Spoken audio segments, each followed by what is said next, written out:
The Last Starfighter is one of those films that I saw in the right place at the right time. I was going into fifth grade. My dad took me and a buddy to a drive-in theater to see a double feature of Dune and The Last Starfighter. We had a blast. Sometimes it's the environment that you see a movie in and the people you are with that really elevates the movies that you see, and this was the case for me. Recently, I bought Arrow Video's 4K release of The Last Starfighter, and in this video, I just want to look back at the film and consider what made it a film that I loved as a kid and I still enjoy today as an adult. Nick Castle, who directed the movie The Boy Who Could Fly. He also wrote Escape from New York, and he was freaking Michael Myers in Halloween. He directed The Last Starfighter. And the movie captures many of the things that I think made 80s genre films so much fun. The story centers around Alex Rogan, a trailer park kid who dreams of getting away from home and going off to college to have a different life. In his trapped boredom, he religiously plays an arcade game called Starfighter, which he's exceptionally good at. And unknown to him, the game is a recruitment tool for a far-off civilization that is looking for great starfighter pilots. The premise of The Last Starfighter is not necessarily complex, but it's the type of story that's engaging. There's a reason why stories like Luke Skywalker's story in Star Wars and Alex Rogan in The Last Starfighter resonate with an audience. The longing for adventure is a staple of the hero's journey, and when we as an audience see it in a film, and if the story is executed,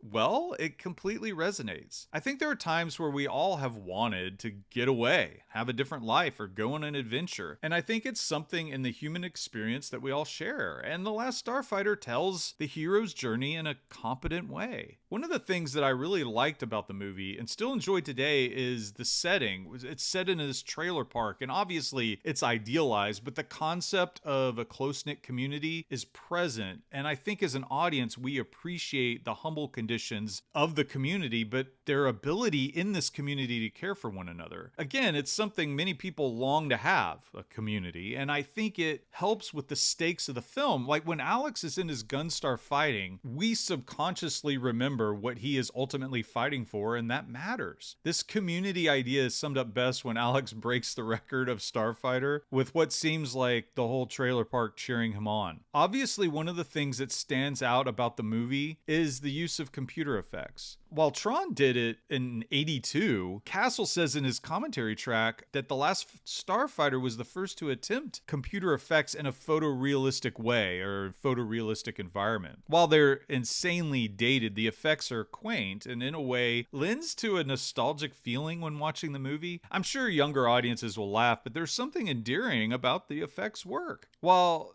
those seem dated, I think what does still hold up is the Gunstar design, which is really amazing and memorable. And when I saw the movie on a rewatch, I couldn't help but want to go and find like some model kit to put together of the Gunstar. But not only that is cool and still holds up, I really think the makeup effects are top notch. The character Greg, he still holds up as a character. And there are many moments throughout the film where the makeup work really stands out. And while it's inevitable that The Last Starfighter is following like the Star Wars blueprint, there's something story-wise that I really like. First, I like the juxtaposition of the beta unit Alex on Earth with the real Alex out in space doing his thing. There's some fun interaction with Alex's little brother Lewis in the beta unit, as well as with Catherine Mary Stewart's Maggie. Speaking of Catherine Mary Stewart, I think for me, she's up there with Elizabeth Shue as the women of the 80s that I most adored in film. I can't tell you how much